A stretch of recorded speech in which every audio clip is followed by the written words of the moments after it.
All right, so Friday we brewed, and in honor of it being BrewZilla month, we decided to show you guys some of the tips and tricks we've been thinking about when using the BrewZilla to make brewing, quite frankly, a little simpler. And boy, did they work. So watch these clips and tell me what you think. A step I do every batch is to take apart the ball valve and sanitize it in boiling water.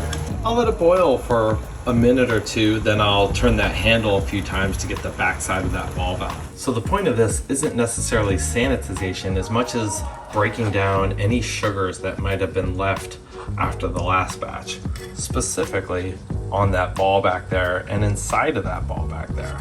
So today we're trying a little experiment. I've gotten the last 2 batches, I've had a little excess grain afterwards that I want to avoid. And going on to a few of the forums, such as the Facebook forum on the BrewZilla, this seems to be the #1 way people are dealing with this problem.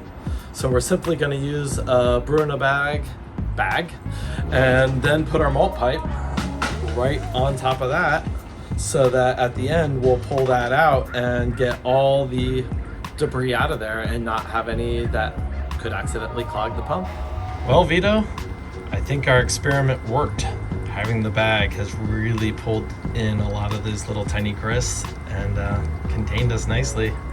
All right, so little thing we added to the sparge was our clear sparge arm, and that sure does make it nice to know where we're gonna go to. We got a little bit more to go. So yet another little simple trick that makes life so much easier. So you got Star San in your carboy, fill it all the way up to the top, and I'm about to drain it, to be able to fill it up in a little bit. And most people just flip it over and drain it, or siphon it out and drain it, and you're just letting all this ambient air, which who knows, we're springtime here, we got lots of wild yeast in the air and whatnot. Just gonna eliminate that. Super simple to do. I'm gonna use one of these little FIL 90s, super handy. I even write what size the dirty side, what size the clean side. This one happens to be keep clean. So I put a tin foil on, obviously the clean side. And in this scenario, I'm just gonna poke it right in here so that as I drain out of the bottom, I'm just gonna be pulling air in instead of that's going through a filter, instead of just ambient air that's coming through. All right, so we're gonna start chilling our wort here, and I just wanted to go over some simplicity of just keeping things clean when we do some transfers here. One, we're using these new wide mouth carboys that we have, and pretty cool feature is the lid, and so we're gonna make life simple and just simply fill right from that hole in the lid. And then I'll grab some of my best friends here, and we'll just kind of cover this up so that we have nothing's falling in here, nothing's gonna get in there. And then we're also, the sun's over this way, so we're putting all the parts that are going to be visible to the sun in the shade so that we don't have any UV issues in our hops. All right, so using our best friends here to just kind of cover up, stop things from falling in while we chill the wort.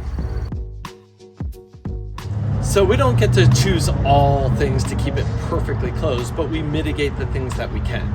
So here we are, we've got our yeast, we've had it in the sanitizer just to be sure, and we got to get it in here. I'd love to say I have some trick to do it in a perfectly sealed environment, but I don't. So that's where our little friend, the spray, comes in handy. So we're just pulling, you can see the mist in the air. We're pulling anything down. We're going to just tear off our thing to start it. We're going to start our lid. I probably should have done that before. We love our tin foil. So I'll just put the lid right into here. And then I'll just shake, get that all on top, and let that sit, and we're good. Okay, so this is a very unique lid that this manufacturer makes, and it's got a cool feature that you can take the red cap off and put this cap on, put in liquid, and you have essentially a 3-piece airlock. It's actually a 2-piece airlock, but the CO2 will come out through the ridges where you can see where they can escape, through the sanitized water or vodka or whatever else you want to put in here, and out into the air. So you have a built-in airlock right on your lid. So to be honest, that brew day was amazing. We started around 1 and we're done by 5:30. Can't beat that. And the tricks we tried all worked perfectly.